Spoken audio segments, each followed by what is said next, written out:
Welcome students. ये हमारी class है आपका मैनेजमेंट अकाउंटिंग की। और मैनेजमेंट अकाउंटिंग में हमारा टॉपिक चल रहा था standard costing.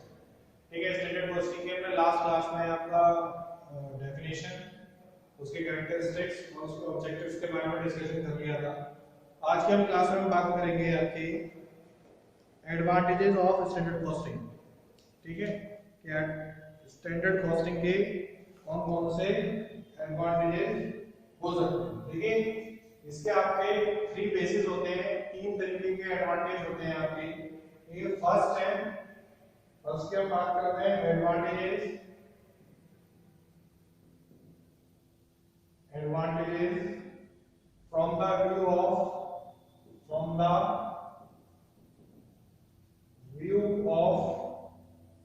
Cost accounting. Cost accounting from the view of cost accounting, इसमें फर्स्ट पॉइंट है हमारा elimination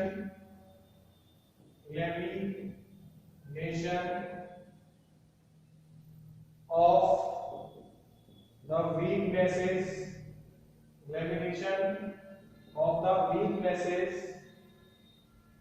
of historical cost।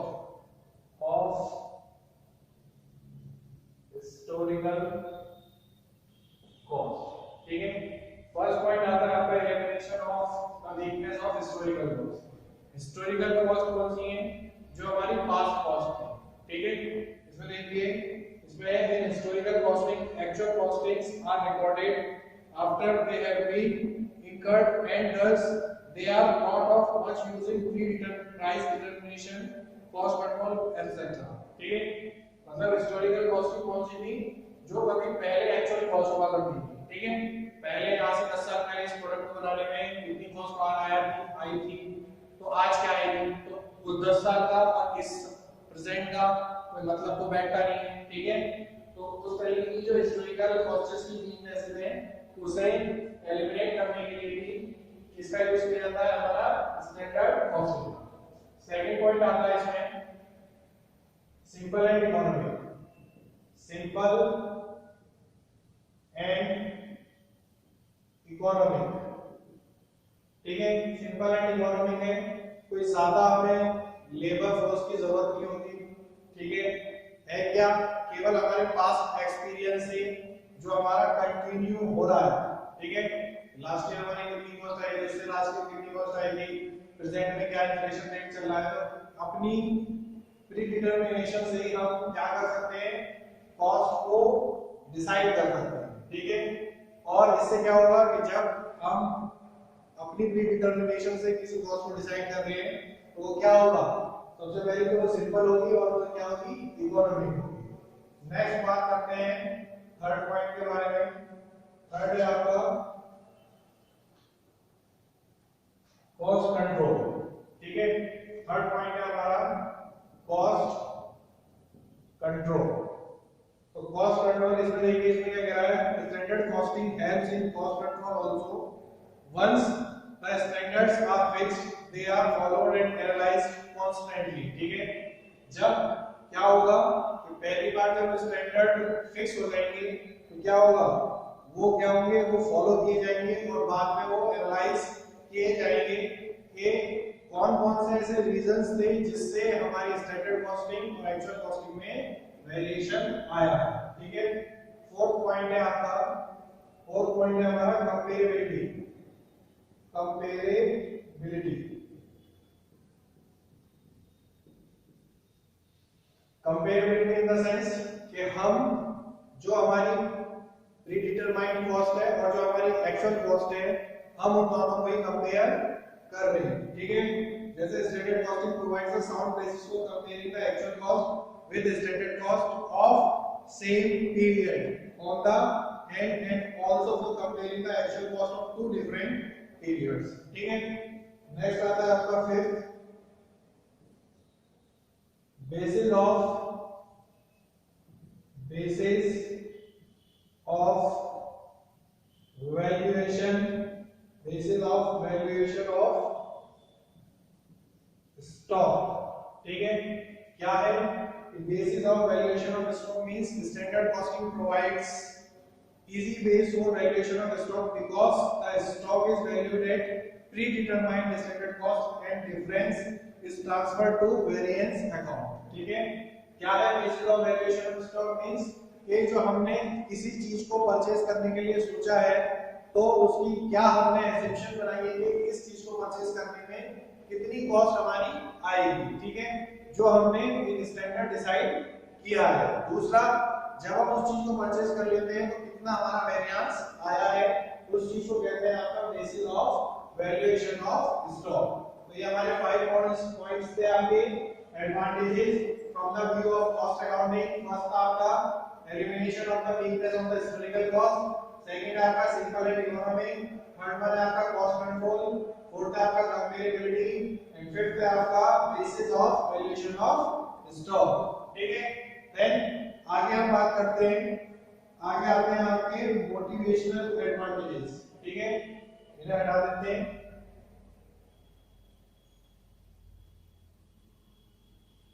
Motivational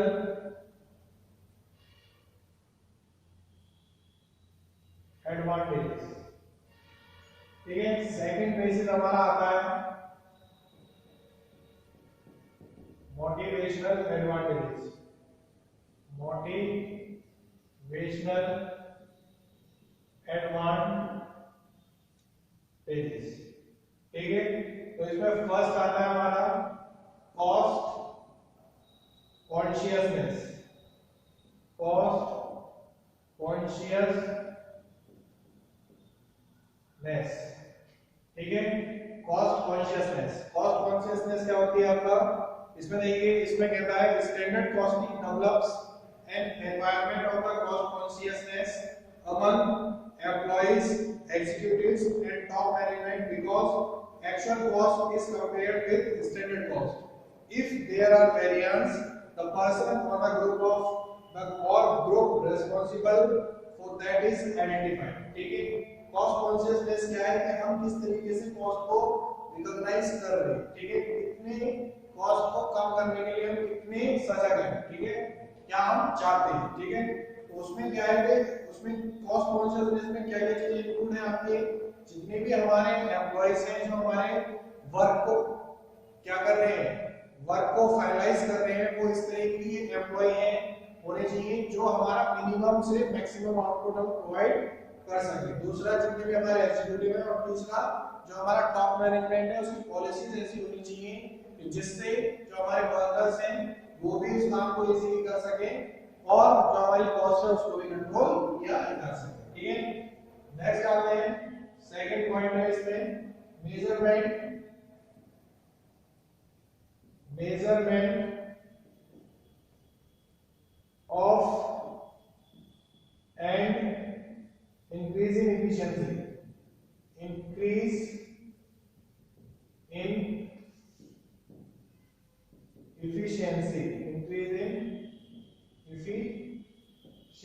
ठीक है, सेकंड पॉइंट इसमें आता है आपका measurement of and increase in efficiency. देखिए, इसमें क्या है आपका standards set in standard costing provides yardsticks against which actual cost are compared and efficiency in the use of material, labor and machine can easily be ascertained। ठीक है, means क्या है, जब हम बात कर रहे हैं मेजरमेंट की और दूसरा इंक्रीज इन एफिशिएंसी, तो इसमें क्या कह रहा है कि मेजरमेंट मींस कि किस तरीके से कितने अमाउंट को, कितनी नंबर ऑफ यूनिट्स को प्रोडक्ट प्रोड्यूस करने में कितनी हमारी क्या आएगी, कितनी हमारी कॉस्ट आ रही है। ठीक है, और जो हमने स्टैंडर्ड कॉस्ट अपने यहाँ सोची है कि इस तरीके से हमारी कॉस्ट आएगी, इतनी कॉस्ट आएगी। दूसरा, उस कॉस्ट को उस तरीके से मैच करवाने के लिए हम कितनी एफिशिएंटली अपनी मटेरियल, लेबर और आपका मशीन कितनी इजीली हम उन तीनों चीजों को एक साथ कोऑर्डिनेट करके वर्क करवा पा रहे हैं या नहीं। ठीक है, थर्ड इसमें आता है हमारा basis of incentive, basis of incentive wages system, wage system। ठीक है, इसमें थर्ड है हमारा basis of incentive base system. इसमें क्या कहता है आपका, all incentives wage plans are based on certain standard, hence incentive based payment system can easily be operated on the basis of standard costing। Means क्या है कि जितनी भी आपके वेजेस प्लान हैं वो क्या है, वो किस पे बेस होते हैं, आपकी स्टैंडर्ड कॉस्टिंग पे। ठीक है, वो प्लान एग्जीक्यूट बाद में करेंगे, लेकिन पहले होगा क्या कि आप एक स्टैंडर्ड कॉस्टिंग मेजर करेंगे कि अगर हमारे इतने सारे प्रोडक्ट्स बनाने में इतनी कॉस्ट आती है तो मैं अपनी लेबर को इतना इंसेंटिव दूंगा। ठीक है, जब मेरी एक्सपेक्टेशंस के अकॉर्डिंग वर्क होगा तब। ठीक है, ये चीज होती है आपकी basis of incentive wages system. ठीक है, इस तरीके से हमारे दो पूरे हो गए, एडवांटेजेस, मोटिवेशनल एडवांटेज पूरे हो गए और आपका कॉस्ट अकाउंटिंग के एडवांटेज हो गए। नेक्स्ट आता है आपका मैनेजरियल इफेक्टिवनेस एडवांटेजेस। थर्ड है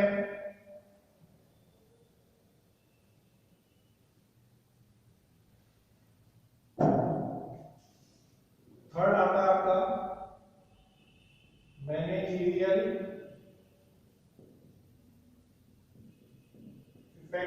effectiveness advantages. Managerial effectiveness advantages, इसमें फर्स्ट आता है हमारे पास फैसिलिटी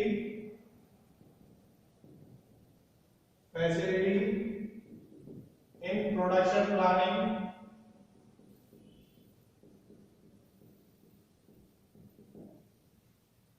ठीक है, फर्स्ट हमारे पास आता है इसमें फैसिलिटी इन प्रोडक्शन प्लानिंग। तो इसमें देखिए, इसमें क्या कहता है आपका, while adopting standard costing, standards are fixed in respect of material, labour, use of machine etcetera. ठीक है, these standards have been in formulating production plan and policies according to capacity and need of the firm। ठीक है, जो हमारी facility in production planning है, हम क्या करेंगे, जो हमारी स्टैंडर्ड कॉस्टिंग है वो पहले से क्या होगी, वो फिक्स होगी किन चीजों को लेके, जो हमारे प्लांट की कैपेसिटी है और जो हमारे फर्म की नीड है। ठीक है, उसकी कैपेसिटी और नीड को रिकॉग्नाइज करके हम क्या करेंगे, जो हमारे मटेरियल है, लेबर है और यूज ऑफ मशीनरी है, उसको एक स्टैंडर्ड में हम फिक्स कर देंगे कि इतने घंटे हमारे यहाँ काम होना है, इतनी यूनिट, इतनी नंबर ऑफ यूनिट्स हमारे यहाँ प्रोड्यूस होनी है और इतना मटेरियल हमारे यहाँ लगना है। ठीक है, वो चीज आपकी facility in production planning. Second point इसमें आता है हमारे पास management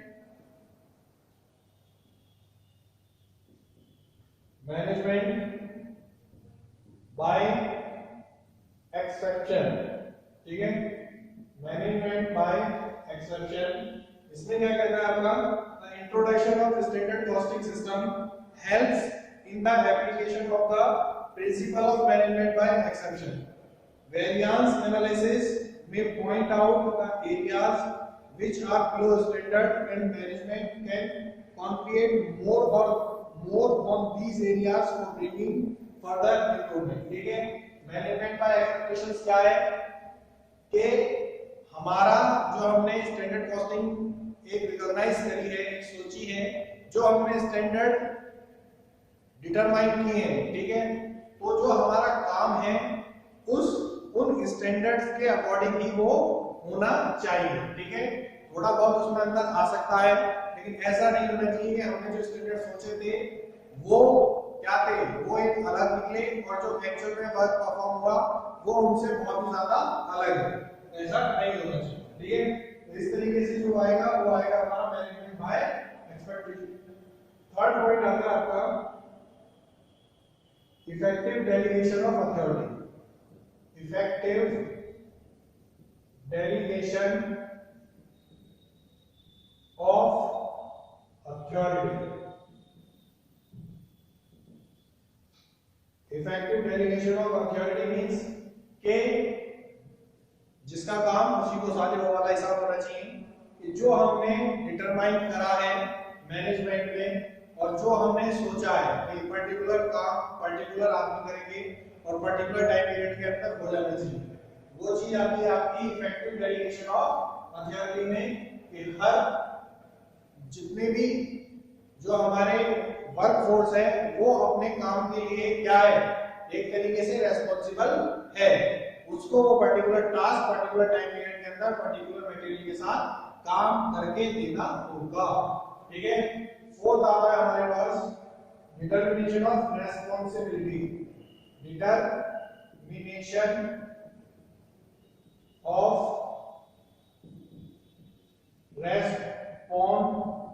responsibility, determination of responsibility।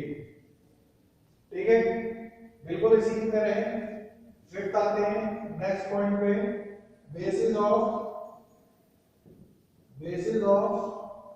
Price fixation. Basis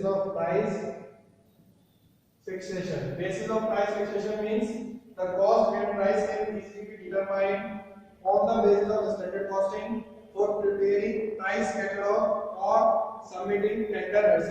ठीक है, basis of price fixation means कि हमने जो सोचा है, हमने जो स्टैंडर्ड क्रिएट करे हैं, जितने भी हमारी कॉस्ट आई है, हम या किसी काम को करने में इतनी कॉस्ट आएगी, उसी के अंदर हम एक कोटेशन बनाएंगे और उसी को हम क्या करेंगे, आगे कोट करेंगे। ठीक है, सिक्स्थ आता है आपके पास helpful in budgetary control. Helpful in budgetary control. Helpful in budgetary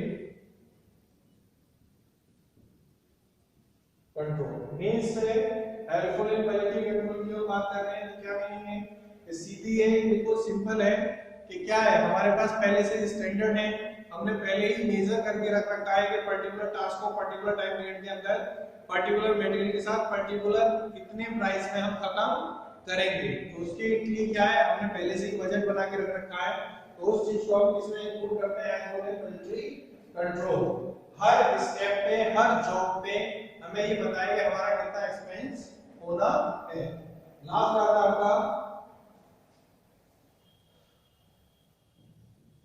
7 point facility of use of information technology.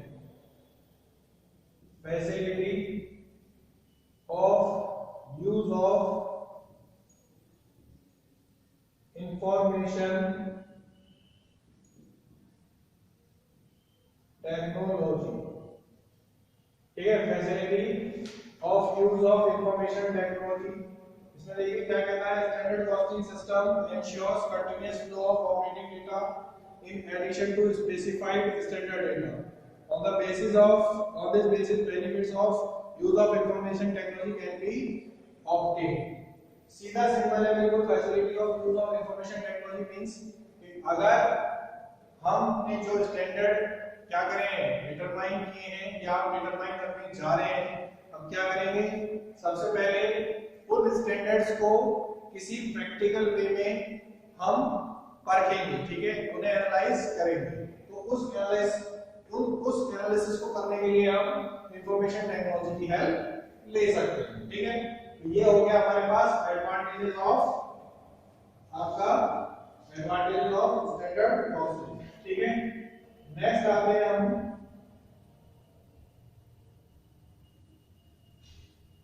Application of standard costing. ठीक है, एप्लीकेशन की हम बात करेंगे, एप्लीकेशन की हम बात कर रहे हैं तो इसमें देखिए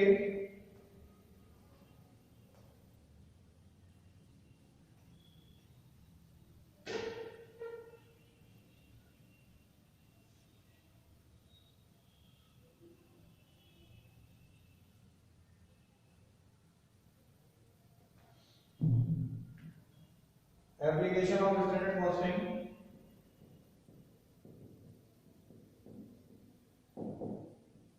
क्या क्या एप्लीकेशन हो सकती हैं, देखिए फर्स्ट है आपका proper determination of standard. Proper determination of standard means बिल्कुल नाम से आपका रिकॉग्नाइज हो रहा है कि जो भी स्टैंडर्ड हमने बनाए हैं वो बिल्कुल प्रॉपर हो और बिल्कुल निश्चित हो, और हम बाद में या पहले उनमें कोई चेंज नहीं करना, ठीक है। Second, according to technical process,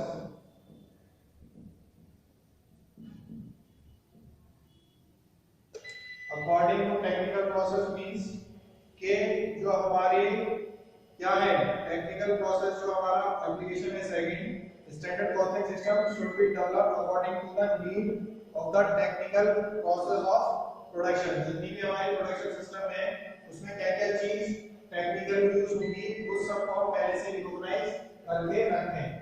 third आता है आपका सिंपलिसिटी, सिंपलिसिटी एंड क्लियरिटी, ठीक है। जितने भी हमारे स्टैंडर्ड हैं वो सिंपल हो, इजी टू अंडरस्टैंड हो और क्लियर हो, कोई भी उन्हें आराम से समझ सके, ठीक है। फोर्थ है आपका variance report, variance report, variance report means जो हमारे एक्चुअल है और जो हमारे स्टैंडर्ड है उसमें किन किन वजह से कौन कौन से रीजन से वेरिएंस आ रहा है और उस वेरिएंस को किस तरीके से मिनिमाइज कर सकते हैं। फिफ्थ आता है आपका proper interest by, proper interest by management, ठीक है। तो जो हमारा मैनेजमेंट है उसका प्रॉपर इंटरेस्ट होना चाहिए उसमें, जो भी हमारी पॉलिसी है, जो हमारी पॉलिसी है और जो उस पॉलिसी को हम इम्प्लीमेंट करवाना चाहते हैं तो वो वेल नोन होनी चाहिए हमारे मैनेजर्स के द्वारा, ठीक है। नेक्स्ट आता है आपका प्रोडक्शन